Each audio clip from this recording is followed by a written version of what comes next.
She's sick again, sir. The words echoed through the marble hallway like a curse that refused to lift. If you think money can fix everything, this story will change your mind. Because in a mansion with 12 bedrooms, crystal chandeliers, and a private pediatrician on call 24/7, a little girl kept getting sicker. And the truth, when it was finally uncovered, was hiding in the one place no one thought to look. Under her bed. Before we begin, take a second to like this video and subscribe to the channel.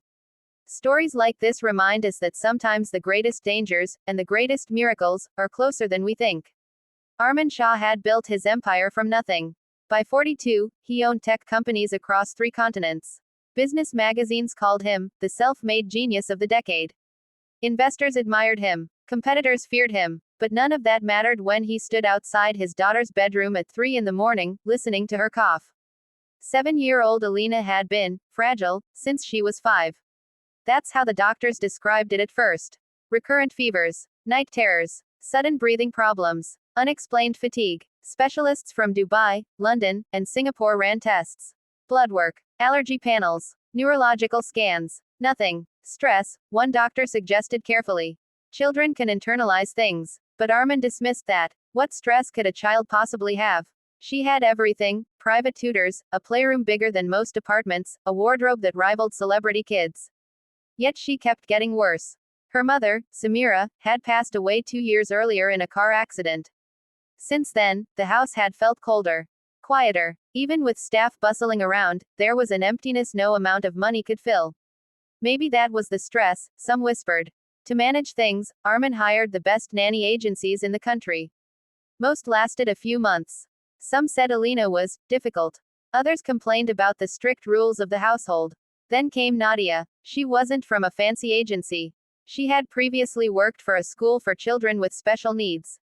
She was calm, observant, soft-spoken. When she met Alina, she didn't shower her with gifts or exaggerated smiles. She simply knelt down and said, "Hi. I'm here if you ever need a friend." For the first time in months, Alina smiled. At first, nothing changed physically. The fevers still came. The night terrors still shook her small body. But Nadia noticed something no one else had paid attention to. The episodes always happened at night. Always in her room. One evening, after another unexplained coughing fit, Nadia sat beside Alina's bed, stroking her hair. "Does anything scare you at night?" she asked gently. Alina hesitated. Then she whispered, "It comes when it's dark." Nadia's heart tightened. What comes? The scratching. Now, children imagine things. That's what Armin said when Nadia cautiously mentioned it the next day. "She's grieving," he said sharply. "Don't feed her fantasies." But Nadia had worked with children long enough to know the difference between imagination and fear. That night, she stayed in the room after Alina fell asleep. She turned off the lights and sat quietly in the armchair. At 1:17 a.m., she heard it. A faint scraping sound. Not from the window. Not from the door. From below. Her eyes slowly moved to the floor. Under the bed. The scratching came again. Long, dragging, deliberate. Nadia felt her pulse pound in her ears, but she didn't wake Alina. Slowly, carefully, she knelt and lifted the edge of the bed skirt. At first, she saw only darkness. Then something moved. Not a monster. Not a ghost. Wires. Dozens of thin wires running from a small black device taped to the wooden frame beneath the mattress. Her breath caught. The device was blinking. Nadia quickly pulled out her phone and turned on the flashlight. The scratching sound wasn't scratching at all, it was a low vibration, subtle but constant. A hidden speaker. And something else. A small dispenser releasing an almost invisible mist. Her stomach dropped. The next morning, she confronted Armin, not with accusations, but with evidence. She had taken photos, recorded the sound. He stared at the images in disbelief. "That's impossible," he whispered. They called security immediately. The device wasn't part of the home system. It wasn't installed by staff. No one had authorization for it.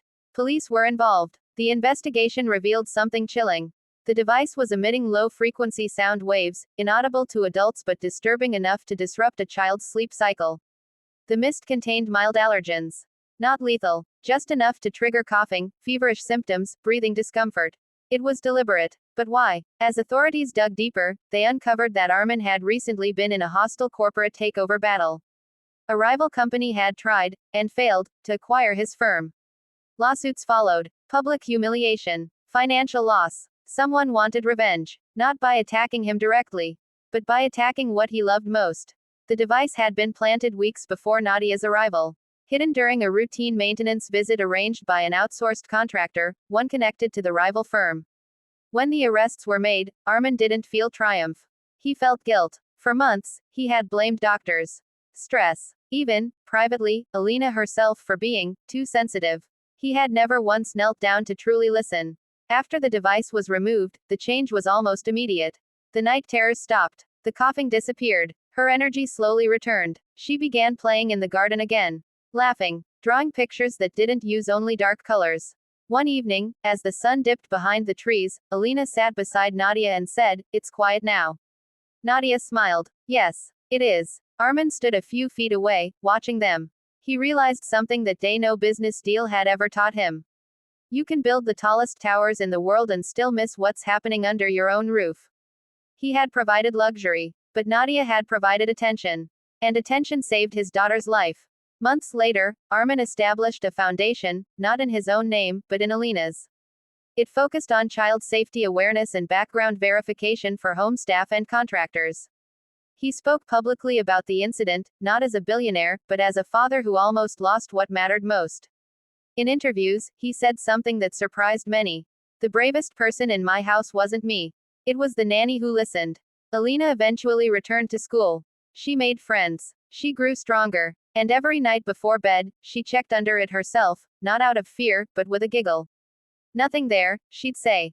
And this time, she was right. If this story moved you even a little, remember this: sometimes the biggest threats aren't loud. They hum quietly in the background while we're too busy to notice. Listen closely. Pay attention. And never underestimate the power of someone who cares enough to look closer. If you believe that love and awareness can overcome even the darkest schemes, like this video and subscribe to the channel for more stories that remind us what truly matters. Because sometimes, the miracle isn't in the medicine. It's in finally looking under the bed.